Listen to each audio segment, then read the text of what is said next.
হাম পরিস্থিতির খবর জানাতে এই মুহূর্তে কুষ্টিয়া থেকে আমাদের সাথে যুক্ত হচ্ছেন শরীফ বিশ্বাস।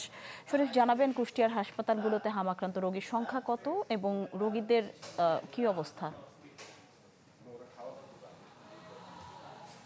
হ্যাঁ, এমনিতে কুষ্টিয়াতে কিন্তু সংক্রমণের হার কিন্তু বেশ উদ্বেগজনক হারে কিন্তু বেড়েছিল। বিশেষ করে এখন পর্যন্ত আমরা জানি কুষ্টিয়াতে 12 জনের মৃত্যুর সংবাদ আমরা পেয়েছি, মৃত্যুর তথ্য আমরা জানি।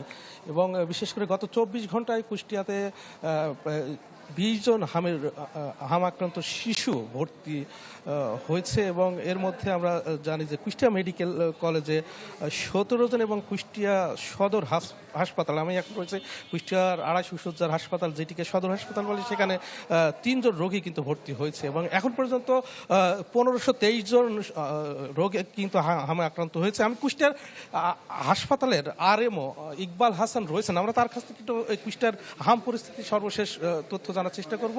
এ বিষয়ে আসলে আপনাদের স্বাস্থ্য বিভাগের প্রস্তুতি কেমন, সব মিলিয়ে যদি বলেন। ধন্যবাদ। ঈদ আসবে, সাথে ক্যাশব্যাকও আসবে। নিজের বা প্রিয়জনের জন্য কেনাকাটায় এবারও নগদ পেমেন্টে পাচ্ছেন দারুণ ক্যাশব্যাক। তাই যাই কিনুন, পেমেন্ট করুন নগদে।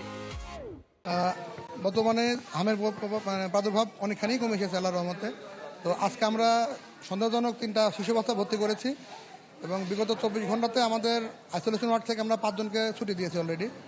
বর্তমানে আমাদের অন্তর্বিভাগে আমাদের যে হামের যে আইসোলেশন ওয়ার্ডটা আছে, এখানে আমাদের টোটাল হচ্ছে 14 আর 3 17 3 জন বড় মানুষ আছেন, একটা মহিলা, 2 জন পুরুষ। এবং আমাদের হামের যে আইসোলেশন যে ওয়ার্ড আছে, আমরা 2 বেলা রাউন্ড নিশ্চিত করেছি। ধন্যবাদ। আসলে চিকিৎসক আরএমও বলছিলেন তাদের প্রস্তুতি বেশ ভালো এবং এখন পর্যন্ত কুষ্টিয়ার হাসপাতালগুলিতে গত 24 ঘন্টা 20 জন শিশু কিন্তু হাম আক্রান্ত হয়েছেন এবং সব মিলিয়ে স্বাস্থ্য বিভাগের যে প্রস্তুতি সেটি কিন্তু পরিলক্ষিত হচ্ছে। নিশি। শরীফ, ধন্যবাদ আপনাকে। দর্শক, কুষ্টিয়ার হাম পরিস্থিতির খবর জানাচ্ছিলেন শরীফ বিশ্বাস।